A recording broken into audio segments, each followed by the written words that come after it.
It's the New Normal Podcast with Adam Brandt. Hey there, thanks for tuning in to Hot Diggity Dog Do. Just as I promised, I'm keeping it more lighthearted for episode number 2. I didn't get a chance to get into my bio much in last week's show. I thought I'd give you a couple minutes today. First, my name is Adam Brandt, born and raised in Ohio. I'm 45 years old, but I identify as a much younger man. I've worn many hats in my days. This year, I get to celebrate year number 10 owning a food truck. My wife, favorite cousin, and I spend 30 weeks a year serving the most delicious burgers in Northwest Ohio. And being a semi-successful burger flipper during the warm months gives me the opportunity to spend winters at the beach in Southwest Florida. This yearly migration, coupled with my love of food, led to the chubby snowbird moniker I've created for sharing to social media. Because an aging, overweight white guy was just what TikTok was designed for. All right, that's probably enough background for today. You'll surely get to know me better organically as I share my opinions. So let's get moving along with today's episode.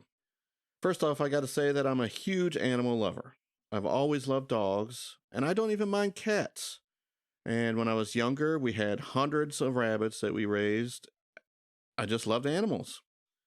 I just don't want anybody thinking that I hate dogs while listening today. Love the dog. The owners, not as much. When did the new normal of pet owners become entitlement? I'm sure you've seen it. You're having a nice meal out at the restaurant, and Sally is next to you with her little Shih Tzu.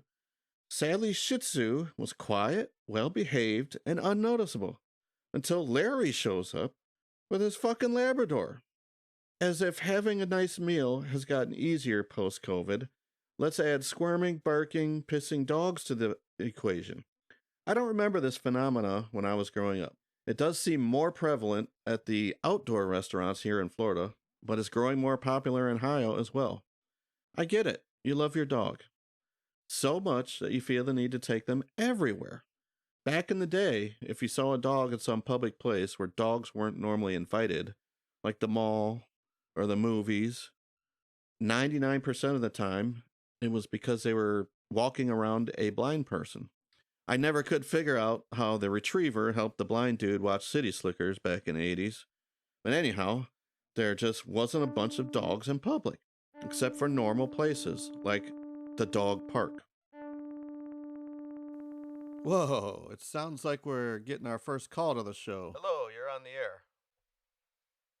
Hey there, it's Gilbert Gottfried. I made a deal with the big man to drop the God part in exchange for keeping me out of hell. Anyhow, I just wanted to let you all know that it is true. All dogs do go to heaven. And most of the fucking asshole owners do too.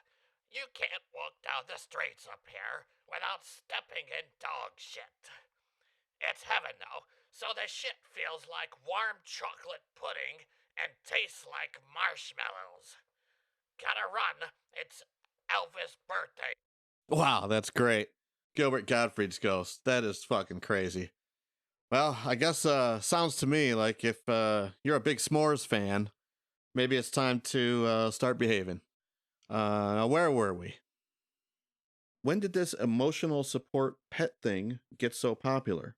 I spent the decade of my 20s in dark, petless drinking establishments. When I finally stepped out into the light of my 30s, support animals were everywhere. Go to eat, pets. Go to Home Depot, pets. Shopping for groceries, pets. These assholes trying to take their snake on a plane or a goat on the bus. Oh, don't mind Gertrude. She's my emotional support alligator. Don't worry about your Shih Tzu. She had a big breakfast of gator pebbles this morning, so she ain't hungry no more. Really? This shit is getting out of hand. Oh, Adam, you just gotta get used to it. It's the new normal. Mrs. Snowbird and I have taken up walking, as the chubby thing had been getting a little out of control. Doctor told me this past summer I'd need to change my name to Fat Ass Snowbird if I didn't make some changes. Anyhow, we've really gotten into this routine of walking our neighborhood. I mean, we're doing 3 miles a day on average. And as you'd expect, we come across pet lovers on a daily basis. We've started playing this new game. It's called Guess What's in the Stroller. Remember when strollers were for young parents pushing around their newborns? Not anymore. Folks of all ages are now pushing strollers right through the neighborhood all across the country, many of which are toting around their beloved furry friends. I've got to admit, it's a lot cuter seeing a hairy little pup with its tongue hanging out than a 6-year-old asshole who should be walking. Oh, and then there's these bike riders pulling these tents on wheels with their best friend anxiously riding along. You know, they're barking at every passerby. This is cool in a park or some trail, but this is fucking Florida, and bicyclists are lucky to get home alive every time they ride along these streets down here. I'm not sure if they don't watch the news, but these old blind fuckers are great at picking off pedestrians and bicyclists. I wouldn't pull around a child, let alone my best furry friend, unless I knew for sure there were no motor vehicles within 50 miles of my vicinity. None of this new normal is the dog's fault. 100% not the dog's fault. Some of these pet owners have become so entitled that a frequent occurrence now is hopscotching down the sidewalk to avoid freshly minted piles of dog shit. This has never been okay. Society only works when people are responsible enough to bend the fuck over and pick up their dog shit. One of the first signs of a failed society is wondering why the car or entryway smells like a zoo. You know how it goes. Do you smell that? Yep. What is it? I don't know. I thought it was you. It's not me. I thought it was you. Check your shoes. Having to check your shoes is one thing. We frequent the beach. One of the coolest things about the beaches down here is there's a dedicated dog beach. You know, for dogs. I like to spend my days at the human beach. The human beach has signs posted. No dogs. Guess what? Every day at the human beach, some assholes walking their dog. Every fucking day. And we're not talking about tiny little stroller pups. Now it's big fucking leashless dogs chasing balls and frisbees and whatnot. I'm not a big enough asshole yet, so I do the normal thing and bitch about it to my wife for the rest of the day. I have, however, witnessed some amazing conversations between the human beachgoers and the entitled dog owners.